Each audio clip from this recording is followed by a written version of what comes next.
MPPSC और UPSC के fourth paper में एटीट्यूड के टॉपिक पर एक विस्तृत जानकारी हासिल करने के बाद हम लोग एक नए टॉपिक पर चलते हैं और उसका नाम है परसुएसिव कम्युनिकेशन। बहुत ही इंटरेस्टिंग टॉपिक है। हिंदी में इसे कहते हैं प्रबोधक संचार। परसुएसिव कम्युनिकेशन अर्थात प्रबोधक संचार। एक और इसका शब्द इस्तेमाल होता है, उसको बोलते हैं अनुनयन। अनुनयन अगर सरल भाषा में कहें, सरल शब्दों में, तो किसी भी व्यक्ति को समझाना और समझा करके उसको जो उसकी मनोवृत्ति है, जो एटीट्यूड है, जो उसका व्यवहार है, उसको बदलना। एक सरल भाषा में इसको ऐसे समझ लीजिए। शुरुआत इसकी ऐसी करते हैं कि प्रबोधक संचार क्या है। तो एक ऐसा संचार है जिसके माध्यम से हम किसी भी व्यक्ति, किसी भी समूह की विचारधारा को, उसकी सोचने के तरीके को, उसकी मनोवृत्ति को बदलने का प्रयास करते हैं और बदल करके उसे एक सकारात्मक दिशा देने की कोशिश करते हैं। वर्तमान में इस कम्युनिकेशन का यानी परसुएसिव कम्युनिकेशन का बहुत उपयोग होने लगा है। खासकर विपणन के क्षेत्र में, मार्केटिंग के फील्ड में ये काफी यूज होता है। मार्केटिंग के फील्ड में यूज होता है। इसके अलावा राजनीति के क्षेत्र में, जैसे मतदान व्यवहार, वोटिंग बिहेवियर का जो अध्ययन किया जाता है, तो उसको भी समझ करके जो है परसुएसिव कम्युनिकेशन का उपयोग किया जाता है। तो वोटिंग बिहेवियर की स्टडी करने में, मार्केटिंग के फील्ड में, लोगों की जो है जरूरतों को बदलने में, अपने सामान को बेचने में, इन सब जगहों पर परसुएसिव कम्युनिकेशन का उपयोग किया जाता है। तो मैंने थोड़ा संक्षेप में आपको बताने की कोशिश की कि जिस टॉपिक में हम एंटर कर रहे हैं वो वास्तव में हम क्या चीज जानने वाले हैं। तो हम जानने वाले हैं कि जब हम प्रशासन में जाएंगे, जब हम किसी राजनीतिक प्रणाली में जाएंगे, या जब हम किसी सार्वजनिक उपक्रम में या किसी निजी क्षेत्र में काम करने जाएंगे, तो हम लोगों को कैसे समझाएंगे, अपनी बातों से उन्हें कैसे सहमत करेंगे, सहमत करके हम उनकी दिशा को, उनके सोचने के तरीकों को कैसे बदलेंगे। इसको मनोवैज्ञानिक दृष्टिकोण से जिस शब्द में समेटा गया है उसे कहते हैं परसुएसिव कम्युनिकेशन। अब इसके डेफिनेशन पे चलते हैं। तो देखिए, परसुएसिव कम्युनिकेशन को अगर डिफाइन करना है तो कैसे डिफाइन करेंगे। Persuasion is a method of changing a person's cognitions, feeling, behaviours, attitudes. यानी परसुएसिव कम्युनिकेशन के द्वारा, परसुएशन के द्वारा यानी प्रबोधक संचार के द्वारा हम किसी व्यक्ति के किन किन चीजों में बदलाव लाते हैं। तो उसके कॉग्निशंस मतलब उसकी अनुभूति या उसकी मेमोरी में, उसकी जो स्मृति में कोई बात है, तो हम उस बात को हटा देते हैं, यानी उसको भुलाने की कोशिश करते हैं। तो चेंज करेंगे हम उसके कॉग्निशंस को, उसकी फीलिंग्स को। वो उसकी जो फीलिंग है किसी पहले से किसी घटना के कारण या किसी भी परिस्थिति में, जो उसके अंदर की फीलिंग है, उस फीलिंग को चेंज करते हैं। फीलिंग, बिहेवियर, उसका जो बिहेवियर है, व्यवहार है, उसको बदलने की कोशिश करेंगे। उसके जो एटीट्यूड है, उसकी जो मनोवृत्ति है, किसी परिस्थिति, किसी घटना, किसी स्थान के परिप्रेक्ष्य में, उसे बदलने का प्रयास करते हैं। तो ये जो है एटीट्यूड को बदलने के लिए, बिहेवियर को बदलने के लिए, फीलिंग्स को बदलने के लिए, कॉग्निशंस को बदलने के लिए, किस चीज के प्रति, टुवर्ड्स द ऑब्जेक्ट, किसी वस्तु, किसी इशू मतलब कोई भी विवाद या कोई भी समस्या, किसी इशू और पर्सन, किसी व्यक्ति के संदर्भ में हम इन सब चीजों को बदलने का प्रयास करेंगे। And through some kind of communication, कुछ निश्चित प्रकार के संचार से, सम काइंड ऑफ कम्युनिकेशन, यानी हम कुछ संचार इस तरह से करेंगे, हम कम्युनिकेट इस तरह से करेंगे कि हम उन व्यक्तियों को जिनका की कॉग्निशंस, फीलिंग्स, बिहेवियर, एटीट्यूड हम बदलना चाहते हैं, किसी वस्तु या किसी विवाद या किसी समस्या के प्रति, और इस तरह से हम उनके साथ कम्युनिकेट करेंगे कि वो अपनी अनुभूति को, अपने बिहेवियर को, अपनी मनोवृत्ति को बदल सकें। तो यहां पर ये बिगिनिंग हो गई, यानी परसुएशन का स्टार्टिंग पॉइंट हो गया। हमने इसे डिफाइन कर दिया, परिभाषित कर दिया। अगर आप हिंदी में डिफाइन करना चाहते हैं तो आप ऐसे कह सकते हैं कि यह एक ऐसी प्रक्रिया है। परसुएशन क्या है? एक प्रक्रिया है, इट्स ए प्रोसेस। जिसके द्वारा हम किसी व्यक्ति के विचारों, भावनाओं, मनोवृत्तियों और कार्य प्रणाली में बदलाव लाते हैं। जिसके द्वारा हम किसी व्यक्ति के विचारों, भावनाओं, मनोवृत्तियों और कार्य प्रणाली में बदलाव लाते हैं। ये बदलाव लाने के लिए हम क्या करते हैं? तो ये बदलाव लाने के लिए हम सुतर्क यानी कि कुछ लॉजिक, गुड लॉजिक, सही लॉजिक लगाते हैं, उसको कुछ संदेश देते हैं, कुछ मीडियम यानी कि कुछ मैसेजेस देते हैं, कुछ मैसेजेस देंगे, कुछ लॉजिक देंगे, और इस तरह से उन तर्कों और उन संदेशों के माध्यम से हम क्या बदलेंगे?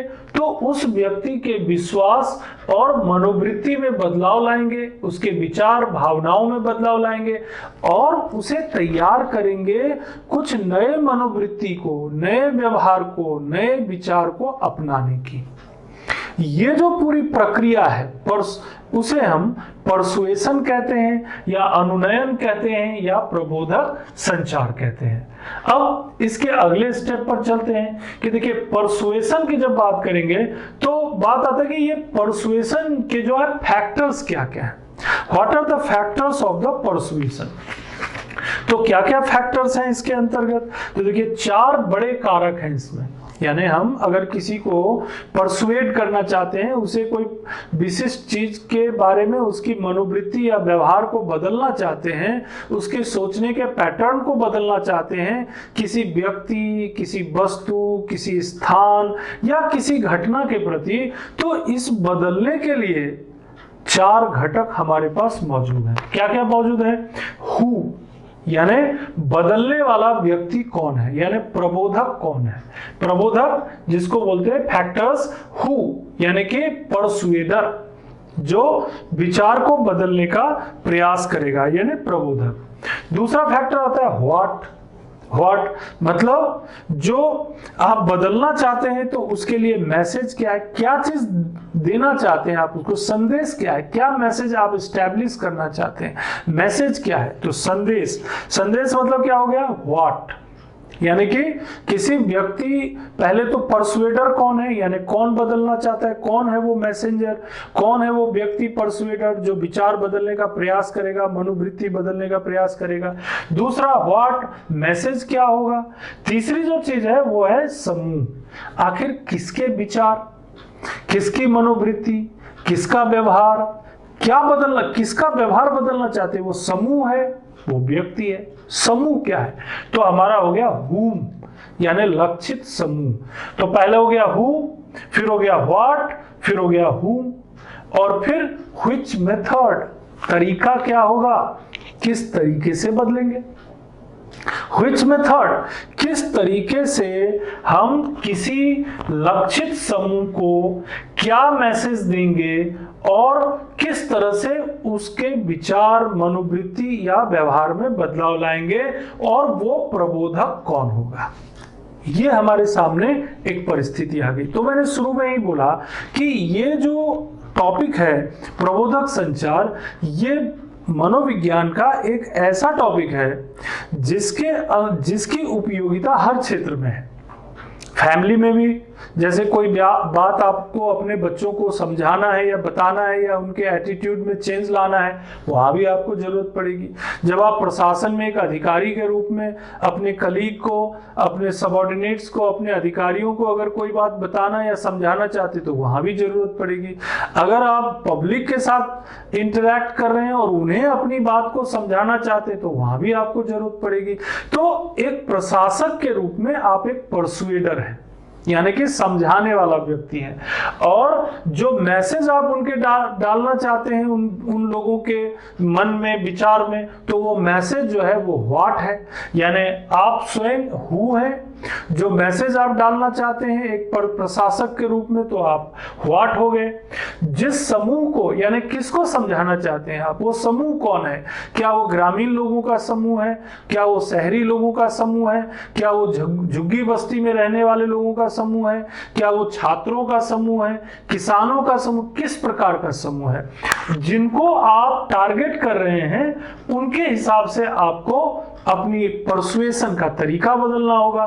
तो किस तरीके से आप परसुएट करना चाहते हैं, ये भी इसका एक हिस्सा बन जाता है।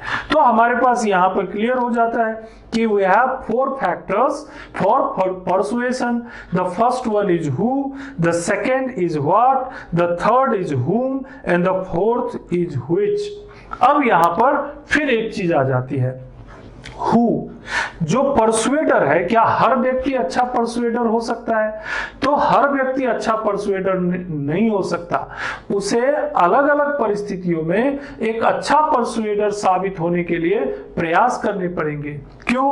क्योंकि देखिए, परसुएडर को उस क्षेत्र में, यानी जिस क्षेत्र में वो कोई बात बताना चाहता है, जिस समूह को समझाना चाहता है, तो वो समूह तभी उस बात को मानेगी जब उनके मन में ये विश्वास भर दिया जाए कि ये जो व्यक्ति कह रहे हैं ये पूरी तरह से सही है, यानी उस व्यक्ति की विश्वसनीयता, क्रेडिबिलिटी होनी चाहिए, उस व्यक्ति की विश्वसनीयता होनी चाहिए उस समूह के ऊपर। दूसरी बात, विशेषज्ञता होनी चाहिए।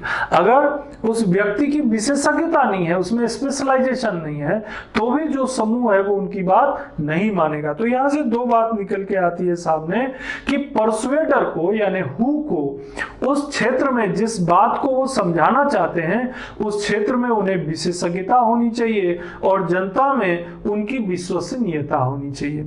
जब उदाहरण के लिए आप टेलीविजन पे विज्ञापनों पर नजर डालिए, अगर कोई विज्ञापन में स्वयं अमिताभ बच्चन अगर विज्ञापन कर रहे हैं तो स्वाभाविक है लोगों के मन में यह विचार आता है कि यह वस्तु सही होगी। या अगर कोई विज्ञापन किसी ऐसे व्यक्ति के द्वारा, किसी ऐसे प्रसिद्ध व्यक्ति के द्वारा जिसकी छवि जनता में बहुत अच्छी है, तो जनता के द्वारा उन वस्तुओं को अपनाए जाने की संभावना या उस विषय के प्रति सकारात्मक विचार बनने की संभावना बढ़ जाती है।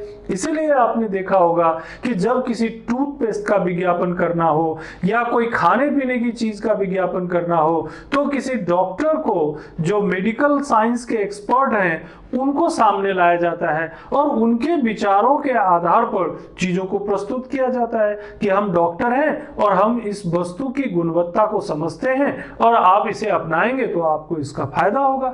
इसका मतलब क्या हुआ कि परसुएडर जो होना चाहिए वो उस क्षेत्र का विशेषज्ञ और जनता में उसकी विश्वसनीयता होनी चाहिए। अब सवाल आता है कि मैसेज कैसे दिया जाए, यानी संवाद जो होगा, यानी जो मैसेज दिया जाता है उसका नेचर क्या होगा, उसका भी बहुत गहरा असर पड़ता है।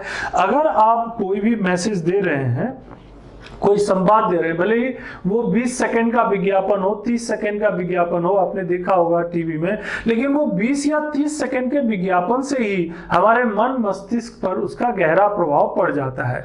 जैसे एक कोल्ड ड्रिंक के विज्ञापन में कहा जाता है कि डर के आगे जीत है। अब ये एक मैसेज है, डर के आगे जीत है, यानी कि अगर आप डर पर आप जो अधिकार कर लेते हैं और डर को आपसे आगे निकल जाते तो आप जीत जाएंगे, और वहां पर उस कोल्ड ड्रिंक को सामने रख दिया जाता है। तो ये लोगों को जिस ढंग से ये मैसेज दिया जाता है, ये संदेश दिया जाता है, लोगों को ये चीज उनको उनकी मेमोरी में आ जाती है और इस तरह से चीजों को ये याद रखने लग जाते हैं। और जब वो बाजार में कोई भी चीज खरीदने जाते हैं तो उनके दिमाग में ये बात सबसे पहले आ जाती कि अरे ये डर के आगे जीत है, इसका तो ये वस्तु यहां रखी हुई है।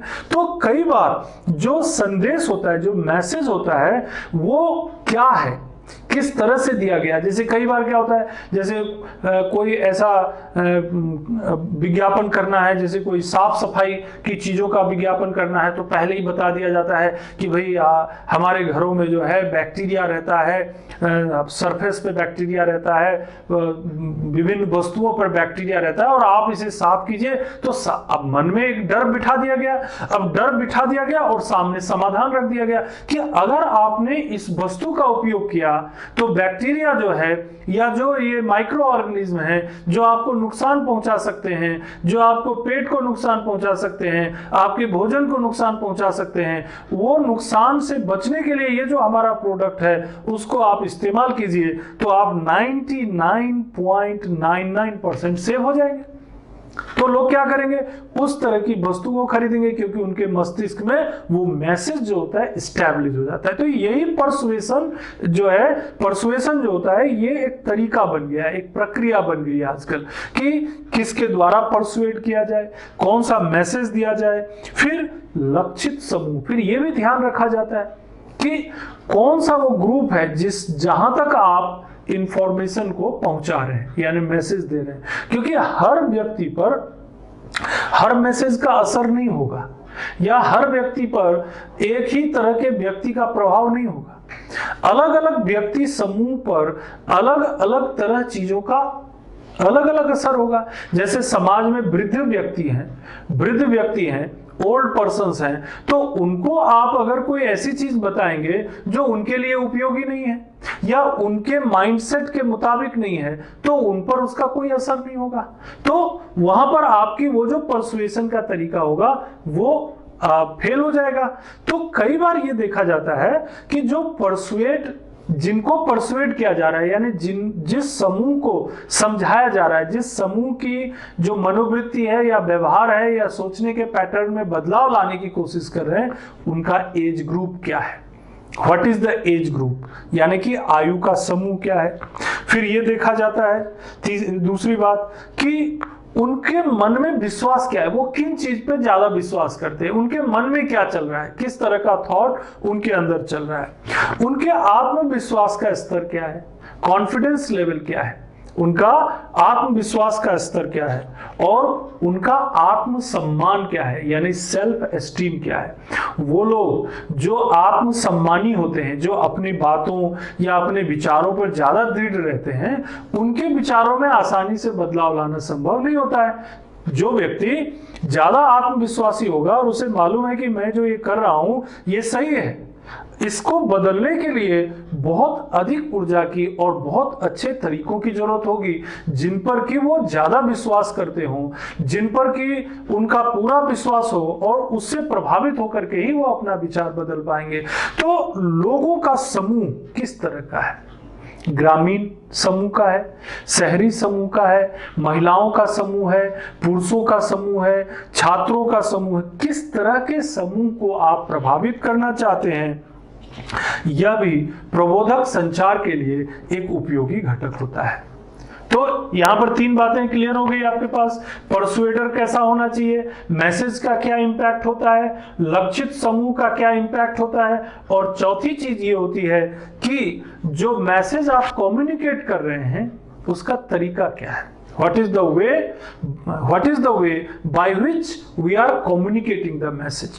आप क्या मौखिक रूप से कम्युनिकेट कर रहे हैं, लिखित रूप से कम्युनिकेट कर रहे हैं, क्या आप सिंबॉलिक वे में यानी संकेत के द्वारा कम्युनिकेट कर रहे हैं, क्या आप चित्र के द्वारा चित्र बना के कम्युनिकेट कर रहे हैं, किस तरीके से कम्युनिकेट कर रहे हैं, क्या आप एक्टिंग करके कम्युनिकेट कर रहे हैं, किस तरीके से कम्युनिकेट कर रहे हैं, मेथड क्या है, इससे भी प्रभावित होता है। क्या एक समूह के द्वारा संचार किया जा रहा है या व्यक्तिगत एक व्यक्ति के द्वारा किया जा रहा है, इससे भी फर्क पड़ता है।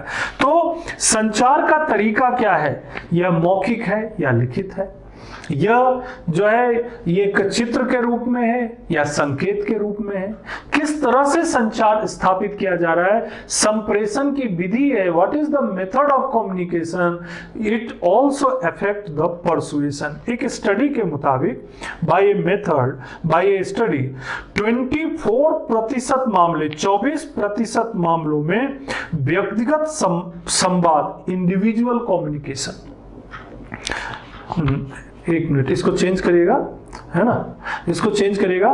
24% मामलों में सामूहिक संवाद और 76% मामलों में व्यक्तिगत संवाद प्रभावी रहा है। थोड़ा से आंकड़े में बदलाव किया है मैंने।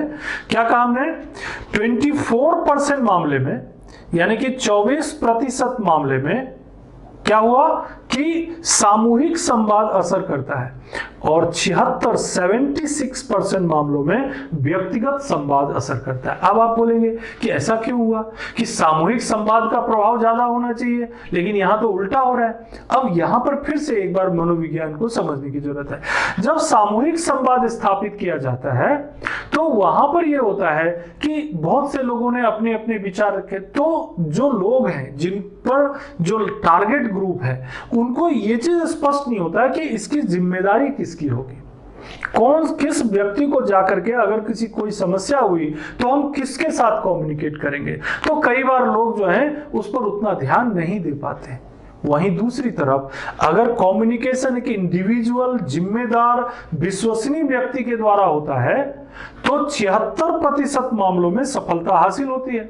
76% इश्यूज ऐसे रहते हैं जिसमें सफलता हासिल होती है और इस तरह से वो संवाद जो है वो कामयाब हो जाता है। और आजकल तो टेलीविजन के माध्यम से, रेडियो के माध्यम से, न्यूज़पेपर के माध्यम से, सोशल मीडिया के माध्यम से अलग अलग तरीकों से, अलग अलग मेथड से लोगों तक संचार किया जाता है और उन पर उनको जो है उनके थॉट्स को चेंज करने की कोशिश की जाती है। अर्थात संप्रेषण माध्यम की जो विश्वसनीयता होती है, यानी credibility of the communication method, यानी कि जिस तरीके से कम्युनिकेट किया जा रहा है, टीवी के विज्ञापन के द्वारा किया जा रहा है, रेडियो के माध्यम से किया जा रहा है, पेपर, न्यूज़पेपर के माध्यम से किया जा रहा है, या सोशल मीडिया के द्वारा किया जा रहा है, फेसबुक या व्हाट्सएप के द्वारा किया जा रहा है, ट्विटर के द्वारा किया जा रहा है, कैसे, किस तरीके से लोगों तक विचारों को पहुंचाया जा रहा है, उनकी मनोवृत्ति को बदलने के लिए इस पर भी परसुएशन निर्भर करता है। तो परसुएशन के यहाँ पर 4 कारकों का हमने जिक्र किया। पहला था हु, दूसरा था व्हाट, तीसरा था हुम और चौथा था व्हिच। और इस प्रोसेस में बहुत सी बातें आती हैं, बहुत सी, जैसे हम लोग कुछ थ्योरीज पर भी बात करेंगे जिसमें आपको हम बताएंगे कि स्लीपर इफेक्ट होता है। यानी कि किसी व्यक्ति पर आपने किसी व्यक्ति को समझाने का प्रयास किया तो जरूरी नहीं कि जो बात आपने अभी बताई वो तुरंत ही उस पर असर करेगा। हो सकता है कि उसका प्रभाव धीरे धीरे कई महीनों और सालों के बाद हो। उसे स्लीपर इफेक्ट के रूप में हम लोग देखेंगे, एक अलग से थ्योरी है। कई बार ऐसा होता है कि किसी व्यक्ति को आप जो है समझाने का प्रयास कर रहे हैं, लेकिन वो अपने जो उसकी एटीट्यूड है और उसका जो व्यवहार है उसके बीच एक गैप है, जिसको हमने कॉग्निटिव डिसोनेंस कहा है, उसे भी हमें बदलना है। कॉग्निटिव डिसोनेंस को भी हमें दूर करना है, स्लीपर इफेक्ट के संदर्भ में भी हमको पढ़ना है, और साथ ही साथ जो इसके जो थ्योरीज हैं जो परसुएसिव कम्युनिकेशन की, उसके बारे में भी हम चर्चा करेंगे। लेकिन यहाँ पर पहले हमारी कोशिश ये है कि परसुएसिव कम्युनिकेशन का कॉन्सेप्ट जो है उसे आप अच्छी तरह समझ लीजिए। तो ये बात तो आप समझ गए कि भाई परसुएशन का मकसद यह है कि हम लोगों के जो कॉग्निशंस हैं, फीलिंग्स हैं, बिहेवियर है, एटीट्यूड है, इनको बदलने की कोशिश करते हैं। फिर आप ये भी समझ गए कि ये बदलने की जो प्रक्रिया है इसके माध्यम से हम लोगों के मनोवृत्ति में परिवर्तन लाते हैं, एटीट्यूड में परिवर्तन, चेंज लाते हैं।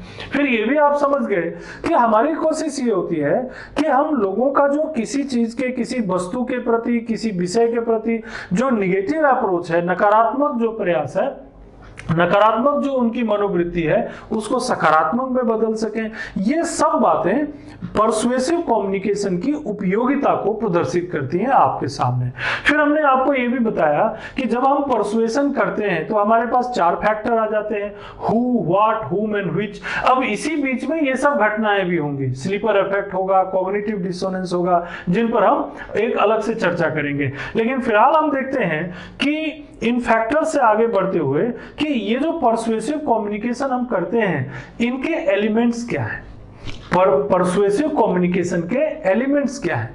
हमने मेथड तो देख ही लिया, अब जरा एलिमेंट्स देखते हैं। देखिए, एलिमेंट्स का मतलब क्या है कि जब हम किसी व्यक्ति को समझा रहे हैं, यानी उसकी मनोवृत्ति में, उसके व्यवहार में, उसकी फीलिंग में, उसको चेंज लाने की कोशिश कर रहे हैं, तो क्या हम वर्ड्स का इस्तेमाल कर रहे हैं, एलिमेंट्स, वर्ड्स यानी कुछ शब्दों का इस्तेमाल कर रहे हैं। नंबर 2, इमेजेस का इस्तेमाल कर रहे हैं, कोई इमेज, कोई उसके सामने ला रहे हैं, कोई प्रतिबिंब ला रहे हैं, कोई ऐसी चीज उसके सामने प्रदर्शित कर रहे हैं जो उसके मस्तिष्क पर प्रभाव डाले, इमेज का इम्पैक्ट कर रहे हैं। क्या कोई साउंड, कोई ऐसे साउंड, कुछ इस तरह से हम साउंड क्रिएट कर रहे हैं, म्यूजिक क्रिएट कर रहे हैं जिससे उसकी मनोवृत्ति या सोच में बदलाव आ जाए। वर्ड्स, इमेज, साउंड, ये सब टूल्स हैं, किसके? एलिमेंट्स हैं और टूल्स हैं पर्सुएसिव कम्युनिकेशन के। फिर और देखें दूसरा, एलिमेंट्स का मतलब मेथड्स ऑफ ट्रांसमिशन, किस तरीके से ट्रांसमिट कर रहे हैं आप चीजों को, कैसे ले जा रहे हैं उसके पास। क्या आप टेलीविजन के माध्यम से ले जा रहे हैं, इंटरनेट के माध्यम से आप ले जा रहे हैं, और फेस टू फेस कम्युनिकेशन के माध्यम से ले जा रहे हैं, फेस टू फेस कम्युनिकेशन के माध्यम से ले जा रहे हैं, यानी कि आमने सामने की बातचीत से आप उसे समझा रहे हैं, या फिर आप उसे टेलीविजन के माध्यम से समझा रहे हैं, या फिर आप इंटरनेट के माध्यम से, यानी व्हाट्सएप के माध्यम से, फेसबुक के माध्यम से, ट्विटर के माध्यम से, या और कोई सोशल मीडिया के तरीकों से आप उस तक अपनी बात पहुंचा रहे हैं। एलिमेंट्स है, यानी कि ये जो है परसुएसिव कम्युनिकेशन का एक और एलिमेंट हो गया। तीसरी बात, अगर आप चाहें तो डेलिबरेट अटेम्प्ट टू इन्फ्लुएंस, जानबूझ करके उसे कोई ऐसी बात बताना, ऐसी बात समझाना, उसके सामने कोई ऐसी समस्या को रखना जिससे कि उसकी सोच में बदलाव आ जाए, उसको ये समझाया जाए कि अगर आपने ऐसा नहीं किया तो आपके सामने ये समस्या आएगी, तो क्या होगा, उसका एटीट्यूड चेंज हो जाएगा। अगर आपने मेहनत नहीं की, पढ़ाई नहीं की, तो आप फेल हो जाएंगे।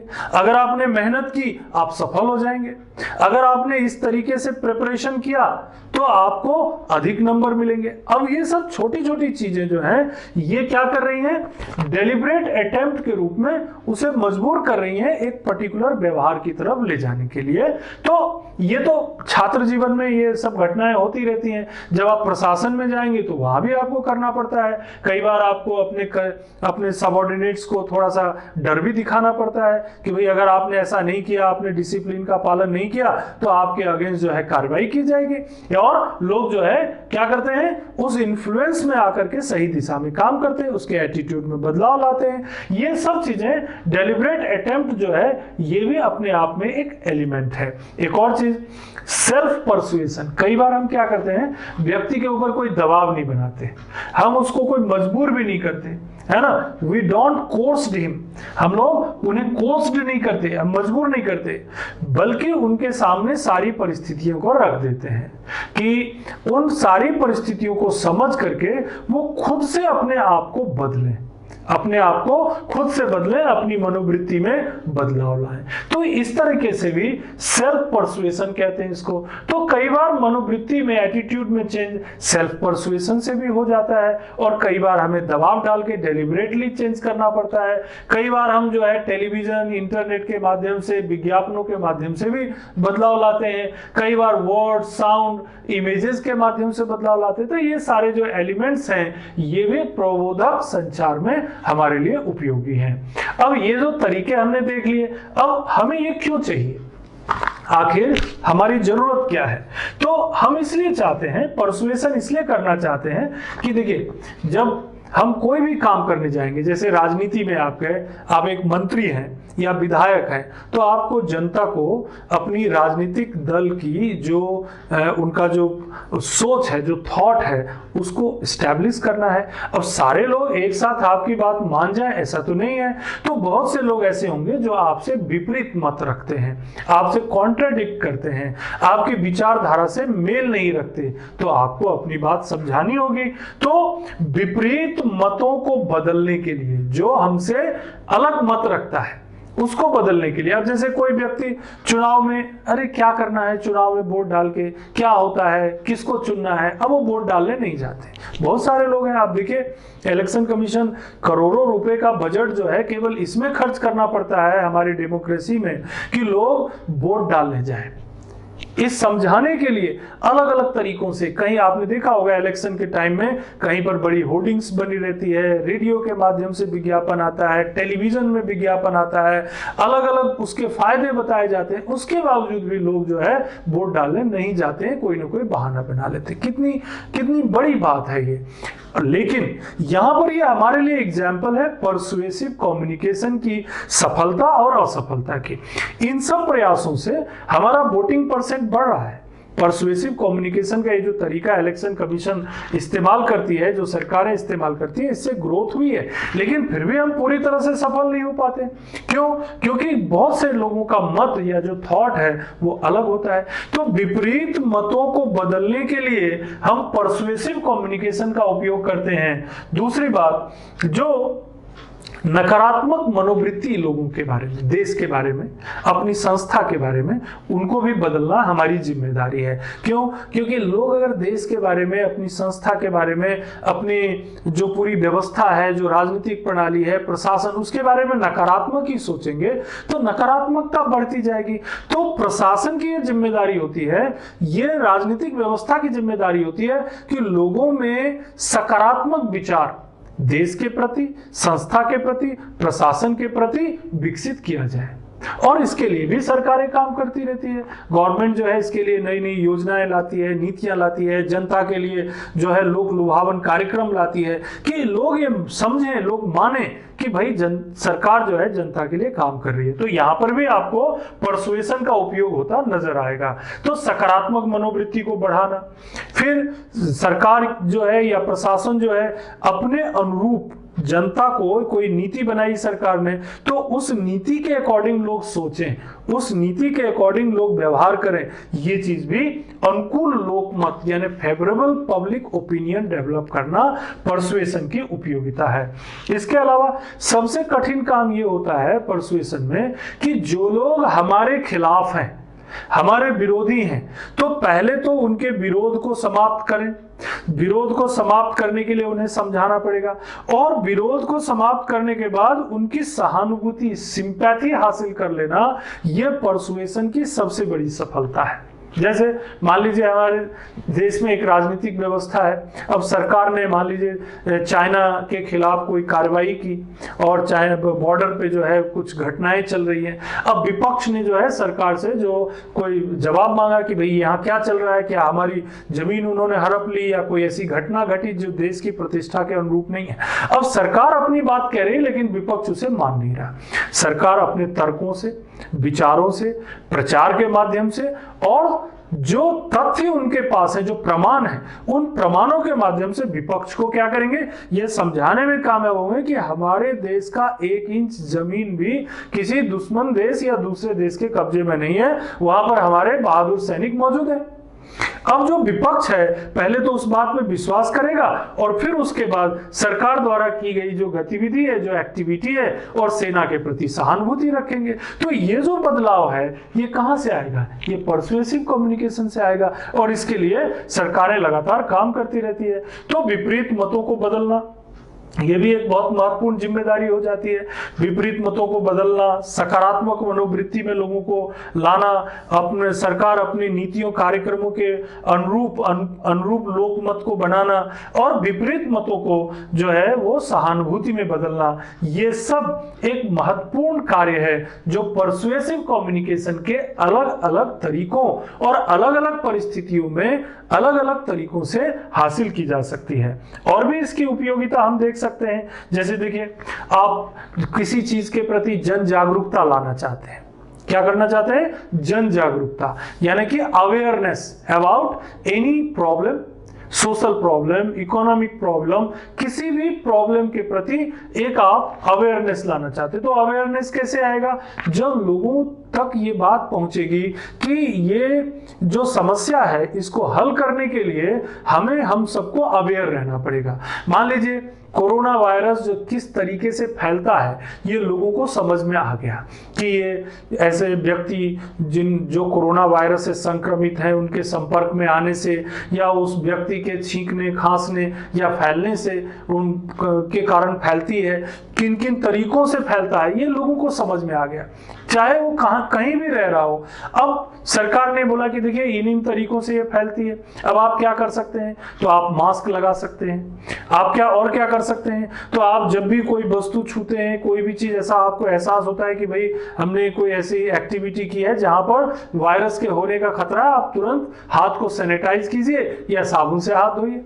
अब क्या हो रहा है, लोगों के दिमाग में ये बात अच्छी तरह स्पष्ट तौर पे सेट हो गई है और लोग इसका पालन करने लगे। ज्यादातर लोग आप देखेंगे मास्क लगाएंगे, ज्यादातर लोग जो है आप देख रहे होंगे कि बार बार हाथ धोते हैं, ज्यादातर लोग जो है सोशल डिस्टेंसिंग का पालन कर रहे हैं। अब कहीं कहीं इसकी अवहेलना भी होती है, वो एक अलग बात है, लेकिन लोगों को समझ में ये आ गया कि इस समस्या से लड़ने के लिए ये एक तरीका है, ये एक तरीका है। तो ये कैसे डेवलप हुआ, जन जागरूकता से। जब जन जागरूकता विकसित हो गई तो पब्लिक पार्टिसिपेशन, सरकार की नीतियों के क्रियान्वयन में भागीदारी बढ़ गई, जनता की सहभागिता बढ़ गई। और भी बहुत सारे ऐसे काम हैं जो इन्हीं के द्वारा संभव हो सकता है। जैसे पर्यावरण संरक्षण के लिए हमें कोई योजना लागू करनी है, पर्यावरण संरक्षण, भाई नदी को प्रदूषित मत करो या तालाब को पॉल्यूट मत करो या मान लीजिए पॉलीथीन का उपयोग मत करो आप। तो अब इसके लिए भी सरकार जन जागरूकता, पर्यावरण संरक्षण के लिए, या पेड़ को लगाओ ऑक्सीजन देता है, लोगों के दिमाग में ये बात आ गई, उनको समझ में आ गया कि अल्टीमेटली अगर पेड़ नहीं होंगे, अगर हम बहुत ज्यादा पॉल्यूटेंट का इस्तेमाल करेंगे, नदी प्रदूषित होगी, हवा प्रदूषित होगी या हमारे आसपास की मिट्टी प्रदूषित होगी, तो उसका नुकसान हमें और आने वाली जनरेशन को होगा। तो लोग स्वाभाविक रूप से पर्यावरण संरक्षण में काम करने लगे। अब यह संभव कैसे हुआ, जब सरकार ने पर्यावरण संरक्षण से संबंधित बहुत सारी योजनाएं, नीतियां, कार्यक्रम को चलाए रखा और लोगों के दिमाग पर उसका प्रभाव डाला। परसुएशन से यह संभव हुआ।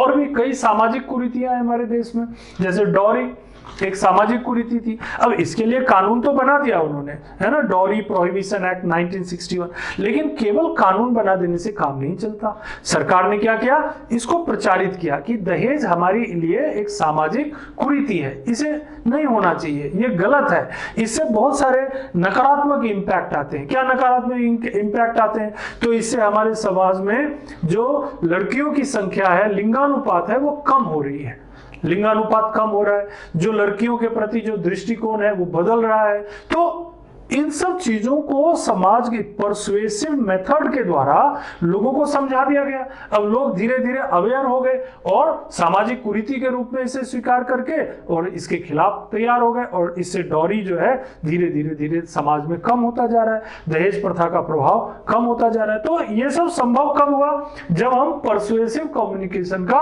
उपयोग करते रहे सही ढंग से।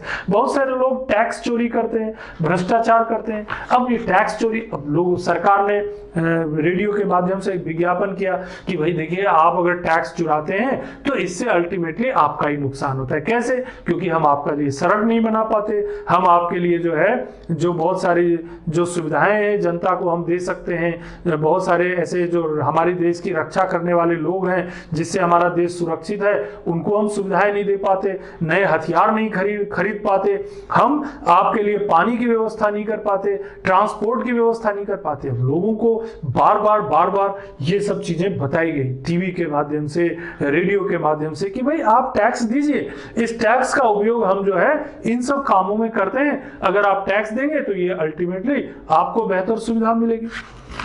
तो जब ये बेहतर सुविधा की बात होने लगी तो ये कर चोरी में कमी आई, और पिछले कुछ सालों में ये देखा गया कि जो टैक्स इवेशन है वो कम हुआ है, कर चोरी में, भ्रष्टाचार के अनुपात में भी थोड़ी गिरावट देखने को मिली है। इसके अलावा जो हमारा नक्सलवाद, आतंकवाद जैसे गंभीर समस्याएं हमारे देश में, उनके साथ भी कम्युनिकेशन करके, परसुएसिव कम्युनिकेशन करके उन्हें सही रास्ते पर लाने का प्रयास किया जाता है। तो परसुएसिव कम्युनिकेशन का उपयोग हम हमारी राजनीतिक और प्रशासनिक व्यवस्था के कई क्षेत्रों में कर सकते हैं। जैसे मतदान, अनिवार्य मतदान के लिए हम लोगों को समझा सकते हैं। हम जनसंख्या वृद्धि को रोकने के लिए पर्सुएसिव कम्युनिकेशन का इस्तेमाल कर सकते हैं। शिक्षा और स्वास्थ्य जैसी जो समस्याएं हैं, इन क्षेत्रों में अवेयरनेस लाने के लिए भी हम पर्सुएसिव कम्युनिकेशन का उपयोग कर सकते हैं, और हम इसका उपयोग कर भी रहे हैं। और प्रशासनिक अधिकारियों को ये जिम्मेदारी दी जाती है कि जो नीतियां बनी है उन नीतियों को लेकर के आप लोगों के बीच जाइए, जो कानून बना है उस कानून लोग फॉलो करें, इसके लिए आप उन्हें ये बताइए, उन्हें समझाइए। तो प्रशासनिक अधिकारियों को पर्सुएसिव कम्युनिकेशन वाली जो एबिलिटी है उसकी बहुत ज्यादा जरूरत पड़ती है। अब इसमें एक थ्योरिस्ट हैं, उनका नाम है रॉबर्ट सियाल्डिन्स। रॉबर्ट सियाल्डिन्स जो कि अमेरिकन एक विद्वान है, उन्होंने 1984 में एक किताब लिखी जिसका नाम था परसुएशन एंड मार्केटिंग। अब देखिए इसका उपयोग मार्केटिंग में किया इन्होंने, विपणन, मार्केटिंग यानी चीजों को बेचने के क्षेत्र में। तो इन्होंने बताया, रॉबर्ट सियाल्डिन्स ने 1984 में, इनकी किताब है परसुएशन एंड मार्केटिंग में, कि देखिए there are 6 principles of persuasion. Persuasion जो है इसके 6 सिद्धांत हैं, 6 प्रिंसिपल ऑफ परसुएशन। क्या क्या है? तो रेसिप्रोसिटी यानी पारस्परिकता, रेसिप्रोसिटी यानी जिसे हम परसुएट कर रहे हैं उसके बीच एक पारस्परिक संबंध हो जाना चाहिए, रेसिप्रोसिटी। इसके अलावा प्रतिबद्धता, यानी कि जो चीज आप समझाना चाहते हैं या बताना चाहते हैं उसके प्रति आपका एक कमिटमेंट होना चाहिए। स्कार्सिटी कहा इन्होंने, स्कार्सिटी, कि वो लोगों को लगे कि अगर हमने ये बात मानी तो हमारी इस समस्या का हल होगा, तो स्कार्सिटी। फिर आता है ऑथोरिटी, अधिकारिता, ये भी एक क्वालिटी है। 6 प्रिंसिपल्स में परसुएशन में एक चीज आती है, ऑथोरिटी यानी अधिकारिता, यानी अगर आप लोगों को अधिकार देते हैं और उन्हें समझाने में कामयाब हो जाते हैं कि अगर आपने ये हमारी इस प्रोसेस को माना, हमारी इस बात को माना, तो इससे आपका फायदा होने वाला है, आप ऑथराइज कर देते हैं, उनको ऑथोरिटी देते हैं। कंसिस्टेंसी, निरंतरता, कंसिस्टेंसी मतलब जो बात आप कह रहे हैं या जो आप उन्हें दिखा रहे हैं, जो आपके वस्तु या आपका जो भी प्रोडक्ट है उसमें कंसिस्टेंसी है। Reciprocity, scarcity, authority, consistency, liking यानी पसंद, यानी कि लोग पसंद कर रहे हैं आपकी चीजों को, और कंसेंसस, समाज उसे एक्सेप्ट कर रहा है, कंसेंसस यानी समाज उसे एक्सेप्ट कर रहा है। तो ये जो 6 चीज हैं, इन 6 चीजों को मिला करके एक मार्केटिंग यानी विपणन का एक तरीका बताया इन्होंने, कि इन्होंने रॉबर्ट सियाल्डिन ने। अब सियाल्डिन के इन 6 प्रिंसिपल का उपयोग विपणन के क्षेत्र में किया जाता है। अब अगर हमने अभी तक जिन बातों पर चर्चा की है और जिन बातों पर हमको अगले टॉपिक में चर्चा करनी है, क्योंकि वो भी परसुएसिव कम्युनिकेशन से जुड़ा है, उसको एक समरी के रूप में देखते हैं। देखिए आपने क्या देखा, आपने ये देखा कि परसुएसिव कम्युनिकेशन को कैसे हम डिफाइन कर सकते हैं। तो पहली चीज ये हो गई कि persuasion is a method of changing a person's cognitions, feeling, behaviour, attitude towards some object, issue और persons through some kind of communication. ठीक, इसके अलावा आपने ये भी देखा कि जो परसुएसिव कम्युनिकेशन है इसके एलिमेंट्स क्या हैं। तो एलिमेंट्स आप समझ गए भाई, एलिमेंट्स या जिसको टूल्स कहते हैं, वर्ड्स हो सकते हैं, इमेज हो सकते हैं, साउंड हो सकते हैं, या टेलीविजन, इंटरनेट, या फेस टू फेस कम्युनिकेशन भी हो सकता है, या किसी पे डेलिबरेटली भी आप उसको समझा सकते हैं, या कई बार ऐसा होता है कि हम उसे सेल्फ यानी अपने आप चीजों को समझने का मौका भी देते हैं। तो यहाँ पर ये बात भी आप समझ गए। अब ये बात भी समझ गए कि परसुएशन के कुछ घटक हैं, देयर आर सम फैक्टर्स। क्या घटक है? तो who, what, whom and which, यानी कि हु यानी कौन प्रबोधक है, उसकी क्या कैरेक्टरिस्टिक होनी चाहिए, व्हाट यानी मैसेज क्या है, वो कैसा होना चाहिए, हुम यानी कि हमारा जो समूह है जिसको हम टारगेट कर रहे हैं वो कैसा है, और व्हिच हमारे पास तरीका क्या है। तो ये बात भी आपको समझ में आ गया। फिर एक और चीज हमने बताया कि आखिर हमारी जो ये परसुएसिव कम्युनिकेशन है ये क्यों इतना महत्वपूर्ण है, क्यों राजनीति में या प्रशासन में जब हम जाते हैं तो इस टॉपिक को हमें पढ़ाया जाता है। इसलिए पढ़ाया जाता है क्योंकि बहुत सारे काम हम इस परसुएसिव कम्युनिकेशन की जो बेहतर टेक्निक होगी उससे हम कर सकते हैं। दूसरी बात, अगर आप मार्केटिंग के फील्ड में जाते, कोई निजी क्षेत्र में जा रहे हैं या कोई अपना उद्योग खोल रहे हैं, अगर आप कोई उद्यमी हैं, एंटरप्रेन्योर हैं और अपना उद्योग खोल रहे हैं, तो वहां भी आपको जरूरत पड़ने वाली इन सब चीजों को आप अपने मजदूरों को समझा पाएंगे, आप अपने जो आपके पार्टनर्स हैं उनको समझा पाएंगे। तो आप में ये जो चीजें हैं, परसुएसिव कम्युनिकेशन की जो टेक्निक है वो हर जगह काम आती है। लेकिन प्रशासनिक दृष्टिकोण या राजनीतिक दृष्टिकोण से देखें तो भी ये बहुत महत्वपूर्ण है। कैसे? तो विपरीत मतों को बदलने में, सकारात्मक मनोवृत्ति विकसित करने में, लोगों में अनुकूल यानी फेवरेबल ओपिनियन डेवलप करने में, जो विपरीत मत रखने वाले लोग हैं उनसे भी सहानुभूति हासिल करने में। इसके अलावा जन जागरूकता, पब्लिक अवेयरनेस, जन सहभागिता, पब्लिक पार्टिसिपेशन, एनवायरमेंट प्रोटेक्शन, पर्यावरण संरक्षण, सामाजिक कुरीतियों को दूर करने में, टैक्स इवेशन और करप्शन को रोकने में, नक्सलवाद और भ्रष्टाचार जैसी नक्सलवाद और आतंकवाद जैसी गंभीर समस्याओं को हल करने में, जनसंख्या वृद्धि और जैसी समस्या को हल करने में भी, और शिक्षा और स्वास्थ्य की जो गंभीर समस्याएं हैं उन क्षेत्रों में भी ये जो हमारा परसुएसिव कम्युनिकेशन है ये बहुत ही काम का है। यहाँ ये भी चीज हमने देखा कि जो परसुएसिव कम्युनिकेशन है उसमें सामूहिक, ये जो ग्रुप जो परसुएशन होता है और जो इंडिविजुअल परसुएशन होता है, इन दोनों में जो इंडिविजुअल परसुएशन होता है उसकी सफलता की दर 76% तक होती है, जबकि ग्रुप परसुएशन का जो रेट है ये लगभग 24% तक ही पाया गया है। इसी टॉपिक के अंतर्गत हम और भी कुछ महत्वपूर्ण बातों पर चर्चा करेंगे, जिसमें कि हम आपको स्लीपर इफेक्ट के बारे में बताएंगे। स्लीपर इफेक्ट, इसके अलावा कॉग्निटिव डिसोनेंस जो हमारे समाज की एक समस्या भी है और हमारे परसुएसिव कम्युनिकेशन से जुड़ा हुआ टॉपिक है। तो कॉग्निटिव डिसोनेंस को दूर करने में परसुएसिव कम्युनिकेशन किस तरह से यूजफुल है उसके बारे में भी हम चर्चा करेंगे।